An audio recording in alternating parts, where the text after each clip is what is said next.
오늘 말씀의 제목은 해석되지 않는 현실, 해석되지 않는 현실이라는 제목으로 하나님 말씀 나누고자 합니다. 조금 무거운 얘기인데요. 지난 2월 6일이죠. 튀르키예 남부와 시리아에 지진이 발생했다는 소식이 들렸습니다. 현재까지 제가 지금 확인한 결과 이제 공식적으로 사망자가 집계된 경우만 25,000명이 넘어섰습니다. 그리고 현재 인명피해는 시시각각 늘어나고 있는 상황이고요. 세계보건기구가 처음으로 예상했던 그 최악의 경우 최대 사망자가 10만 명에 달할 수도 있다라고 경고를 했는데 지금 상황을 보니까 최대 20만 명까지도 집계되고 있는 상황입니다. 안산시 인구가 60만이거든요. 그러니까 20만 명에 달하는 사람들이 사망자라는 거예요. 사상자까지 포함하면 100만 단위로 늘어납니다. 하나의 도시 자체가 완전히 폐허가 되는 그런 상황이라는 겁니다. 현재는 강추위까지 더해져서 구조의 난항을 겪고 있습니다. 특히 이번 지진의 피해는 시리아 난민들이 주로 거주하던 지역에서 발생했기 때문에 어린아이들에 대한 피해가 크다고 합니다. 지진의 그 폐허가 된 상황에서 이제 갓 태어난 신생아를 구조하기도 하고요. 제가 지금 보니까 2살, 3살 된 그런 아기들도 이제 120몇 시간 만에 구조가 되는 이런 상황들도 이제 나타나고 있습니다. 12명의 가족을 한순간에 잃고 망연자실한 아버지의 사연에서부터 사랑하는 가족을 잃은 그 아픔을 토하는 그 사람들의 그 울부짖음이 온 나라에 가득합니다. 세계 각국에서 인도적 차원의 도움이 진행되고 있고 또 국제 구호단체의 활동도 바빠지고 있지만 사실 생존자들의 이 무너진 삶의 터전을 재건하는 데에는 단순간의 도움을 통해서 완성될 수 없습니다. 많은 도움이 필요하죠. 우리들의 작은 도움을 통해서 한 생명이라도 살릴 수만 있다면 저희들의 한 끼 식사값이라도 조금 아껴서 보낼 수만 있다면 그들에게 조금이라도 그 한 생명이라도 구할 수 있는데 크게 쓰임 받을 수 있을 거라 생각합니다. 꼭 이 사실을 기억하시고 또 함께 기도해 주시고 여러 방법을 통해서 꼭 도움을 주는데 함께 참여했으면 좋겠습니다. 1755년 11월 1일 9시 40분에도 이와 비슷한 일이 있었습니다. 포르투갈 리스본에서 대지진이 일어났죠. 그 당시 사망자가 최소 3만 명에서 최대 10만 명이었다고 합니다. 당시 인구와 지금의 인구가 약간 다르잖아요. 당시 인구 분포를 생각하면 이 정도 사상자 규모, 그러니까 10만 명에 달하는 이 사망자 규모는요, 오늘날로 환산하면 거의 100만 명에 육박하는 엄청난 피해입니다. 100만 명의 인구가 한순간에 사망한 거예요. 더군다나 리스본은요, 포르투갈의 변방에 위치한 도시가 아니었고요, 포르투갈 수도였습니다. 당시 가톨릭 교회의 만성절이라고 하는 절기를 지나고 있었기 때문에 특별히 교회의 피해가 막심했고요, 특히 교회에서 예배를 드리고 있던 사람들의 사상자가 더 많았습니다. 이 사건은 유럽 사회에 큰 상흔을 남겼습니다. 유럽을 호령하던 한때 그 강대국이었죠, 포르투갈. 그 한 국가의 수도가 거의 파괴되다시피 했고 전 국민이 거의 목숨을 잃고요, 그나마 남아있는 그 생존자마저도 폐허가 된 리스본을 떠났습니다. 사람들은 망연자실했고요, 이 사건이 발생한 것에 대해서 나름대로의 해석이 필요하게 되었죠. 왜냐하면 이 당시 리스본은요, 보통 도시가 아니었기 때문입니다. 이 당시 리스본은 멸망당하기 마땅한 소돔과 고모라와 같은 도시가 아니었고 대다수 시민들이 신앙을 가지고 있는 그리스도인들이 살고 있는 도시, 더군다나 성직자만 해도 10만 명에 달했다는 조사가 있을 정도로 유럽 사회에서도 손꼽히는 경건한 도시였기 때문입니다. 하나님께서 특별히 사랑하시고 하나님께서 더 특별히 보호해 주셔도 모자랄 판국에 유럽의 수많은 도시들 가운데서도 경건하기로 손꼽히는 그 도시에서 하루아침에 지진이 닥쳐서 100만 명에 달하는 인구가 그냥 소멸되어 버린 겁니다. 온 도시가 파괴가 되어 버렸어요. 그러니까 이 재난을 어떻게 이해할 수 있겠느냐는 겁니다. 이 재난에 대해서 나름대로의 해석이 필요하게 된 거예요.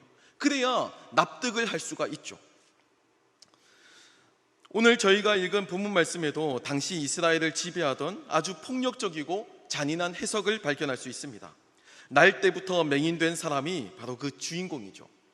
이스라엘 사회에서는요, 안타깝긴 하지만 맹인이나 장애우나 환자와 같은 경우는요, 징벌을 받은 사람들로 흔히 해석이 되었습니다.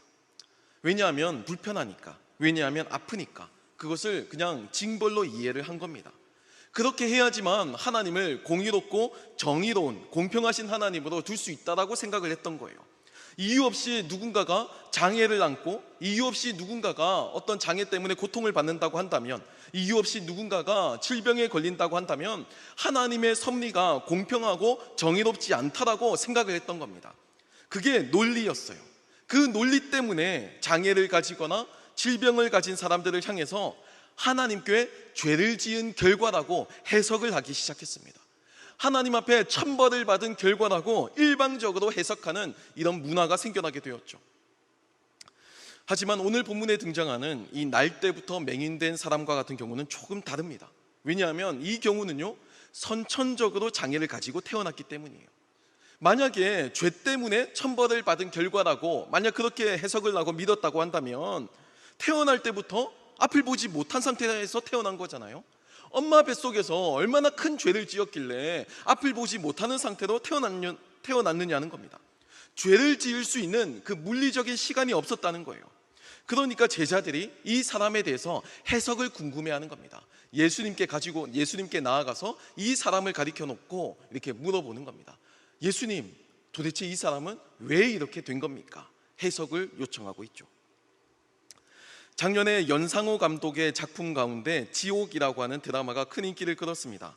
어느 날 갑자기 초자연적인 존재가 나타나서 몇 날 몇 시에 너는 지옥에 간다 이렇게 고지를 하고, 진짜 그 시간이 되면 사자들이 나타나가지고 지옥으로 끌고 간다, 이런 단순한 설정의 포맷입니다.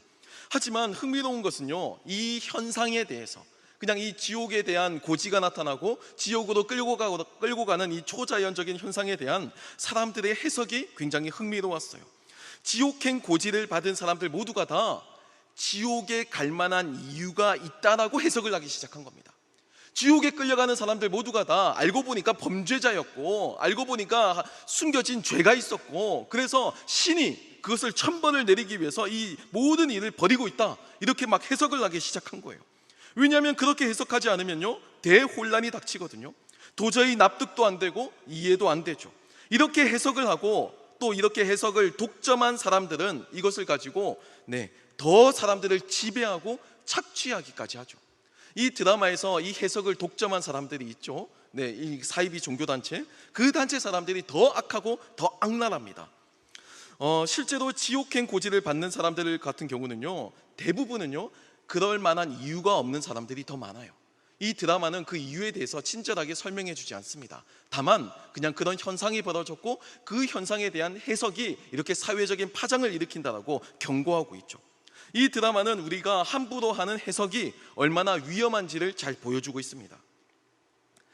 튀르키예와 시리아에서 일어난 대지진으로 사망한 2만 5천 명의 사람들, 포르투갈 대지진으로 사망한 10만 명의 사람들, 우리 주변에 갑자기 재난을 만나거나 사고를 당하거나 피해를 입은 사람들, 그들에 대해서 함부로 추측하는 것은 그 자체로 엄청난 폭력이라는 겁니다. 그 아픔을, 그 고통을 직접 경험하는 당사자에게는 안 그래도 괴로운데 주변에서 그 사람들에 대해서 해석을 하기 시작하면서 2차 가해가 시작되는 거예요. 뭔가 문제가 있을 거라고 지레 넘겨짚는 그 판단이, 그 해석이 얼마나 큰 상처가 되고 얼마나 큰 고통이 되는지 모릅니다. 때로는요, 살다 보면 갑자기 사고를 당할 때도 있습니다. 때론 살다 보면 갑자기 아플 때도 있어요. 사랑하는 사람과 헤어지기도 하고요, 사랑하는 가족을 떠나보낼 때도 있죠. 우리의 삶은 모두 이렇게 그 아픔의 한 조각조각을 품고 살아갑니다. 그 어떤 사람도 이 아픔의 조각을 품지 않고 살아가는 사람은 없어요. 동서고금을 막론하고 신분의 그 고아를 막론하고 모두가 다 이 아픔의 한 조각조각씩은 가지고 살아가는 게 삶이라는 겁니다. 주님, 날 때부터 맹인된 이 사람이 왜 앞을 보지 못하게 태어난 겁니까? 이 사람의 죄 때문입니까? 아니면 이들의 부모 때문입니까? 이들 조상의 죄 때문입니까? 이 제자들이 그렇게 지금 질문하고 있는 거예요. 주님, 리스본 대지진으로 사망한 10만 명의 사람들, 이 죽음은 이 사람의 죄 때문입니까? 아니면 이들 부모의 죄 때문입니까? 튀르키예와 시리아 대지진으로 사망한 2만 5천 명의 사람들, 지금도 사고와 사건 속에 고통을 당하는 사람들, 이태원 참사로 인해서 세상을 떠난 사람들, 세월호의 아픔을 왜 그런 겁니까? 이 질문은요, 제자들만의 질문만이 아니고 우리 모두의 질문이기도 합니다. 주님, 도대체 이것을 어떻게 받아들이고 어떻게 해석을 해야 하나요?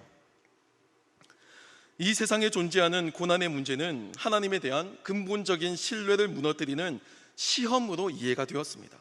왜냐하면 기독교 신앙 안에서는요, 우리가 하나님에 대해서 고백하는 세 가지 명제가 있거든요.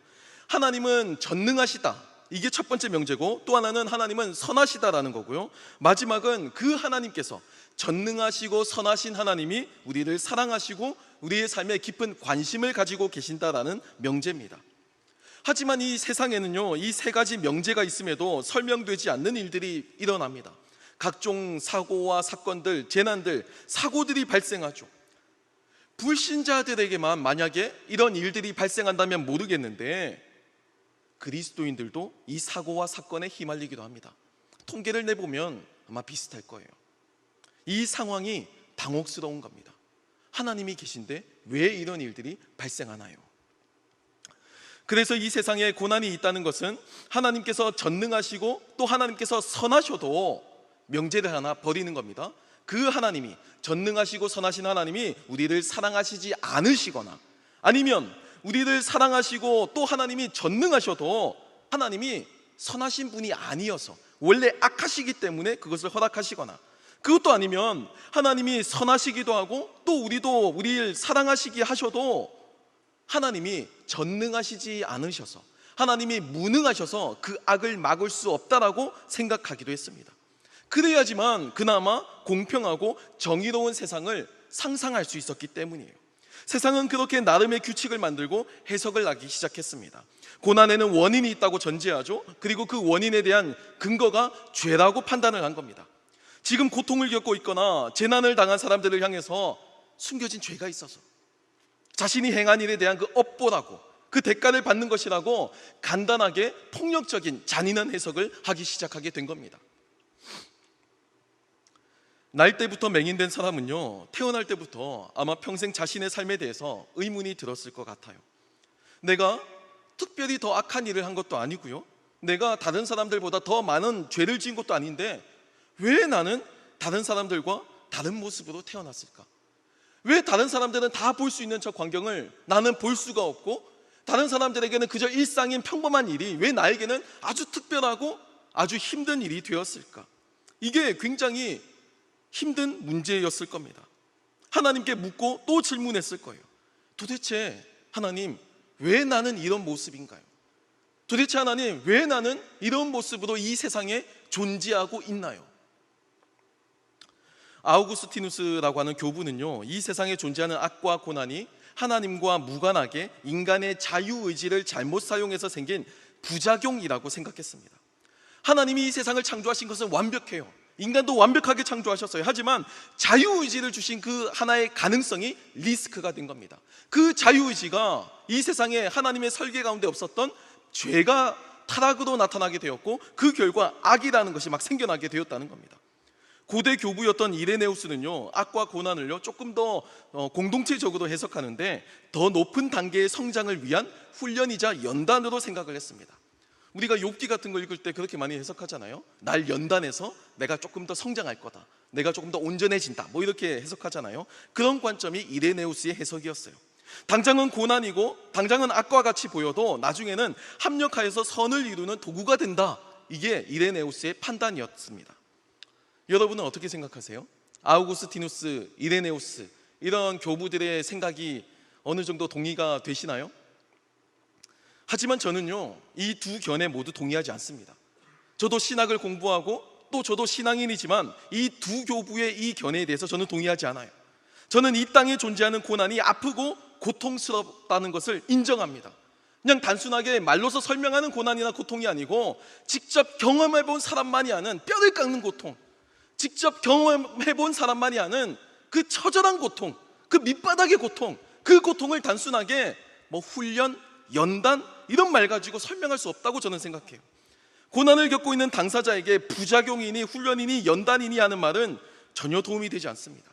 만약에 스스로가 자신이 겪은 이 삶을 자기 나름대로 해석을 해서 결론을 내렸으면 괜찮지만, 다른 사람이 왜 내 삶에 대해서 그렇게 마음대로 해석을 하냐고요. 왜 네 삶은 그래서 문제가 됐다고, 왜 네 삶은 그렇기 때문에 그런 일을 겪는다고 이야기를 하느냐는 겁니다. 그건 2차 가해나 다를 바가 없어요. 자유의지의 부작용이라고 아무리 좋게 애둘러서 설명하더라도요, 왜 하필 그 자유의지의 부작용의 당사자가 수많은 사람들 가운데 랜덤으로 왜 내가 되어야 되느냐는 겁니다. 고난을 당하는 사람들은 그렇게 질문할 수 있죠. 훈련이나 연단 다 좋습니다. 그렇다고 하더라도 나는 싫다는 거예요. 나 뭐 훈련 받기 싫고 나 뭐 연단 받기 싫어요. 그냥 내가 태어난 대로 그냥 살고 싶어요. 그런 사람들도 있을 수 있잖아요. 선택의 여지를 주지 않고 그냥 훈련이고 연단이고 그냥 밀어넣는 것 자체가 이미 이게 어떻게 공정할 수 있냐는 겁니다. 그리고 막말로 지진으로 인해서 생명을 잃은 피해자나 유가족들에게 무슨 훈련이 필요하느냐는 겁니다. 이런 말 자체가 사실 고난에 대해서 너무 피상적으로 접근하는 해석이라는 거예요. 제자들도 마찬가지였습니다. 그러니까 나름대로 근거를 가지고 예수님께 질문을 했겠죠. 예수님은 제자들의 질문에 이렇게 답변을 하십니다. 이 사람이나 그 부모의 죄로 인한 것이 아니고 그에게서 하나님이 하시는 일을 나타내고자 하심이라. 이게 그 질문에 대한 해석입니다. 이게 그 질문에 대한 대답이에요. 이 사람의 잘못이 아니라는 겁니다. 이 사람의 부모의 잘못도 아니라는 거예요. 그냥 이유 없는 고난도 있다라는 겁니다. 살다 보면 그런 일을 겪을 수도 있어. 그 가능성이 있어. 하지만 그를 통해서 하나님이 하시고자 하는 일을 나타내고자 함이야 라고 예수님께서 분명하게 말씀해 주셨다는 거예요. 이 사람의 책임이 아니라는 겁니다. 지금 당장은 모르지만, 그 이유를 정확히 모르지만 중요한 것은요, 성경은 분명히 이 사람의 책임도 잘못도 아니고 그에게서 하나님이 하시는 일을 나타내고자 하심이라고 알려주신다는 거예요.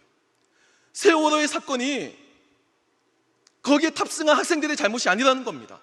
이태원의 참사가 거기에 갔던 청년들의 잘못이 아니라는 겁니다.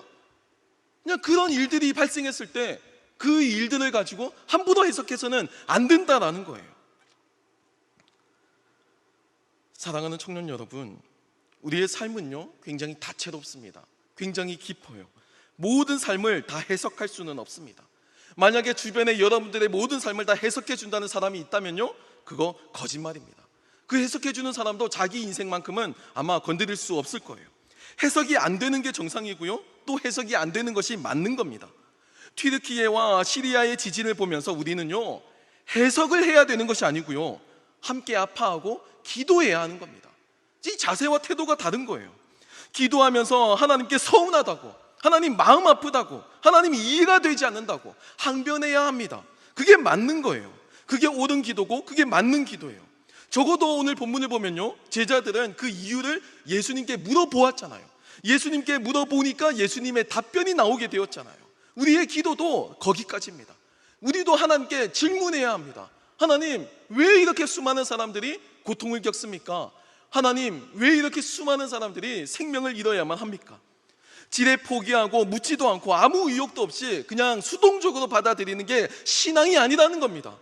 그저 지진이 나든 고난이 나든 아무 관심 없이 살아가는 그런 삶이 올바른 신앙이 아니라는 거예요.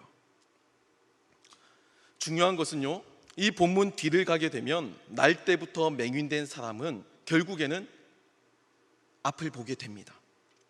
지금은 아직 일어나지 않았어요. 앞을 보지 못하는 상태죠. 마찬가지지만 나중에는 끝내 이 맹인도 앞을 볼 수 있게 됩니다. 우리의 삶이 작고 초라해도 하나님은 이 작은 나를 통해서 하나님이 하시는 일을 나타내고자 하십니다. 우리의 신앙은요 이 기대를 잃지 않아야만 해요.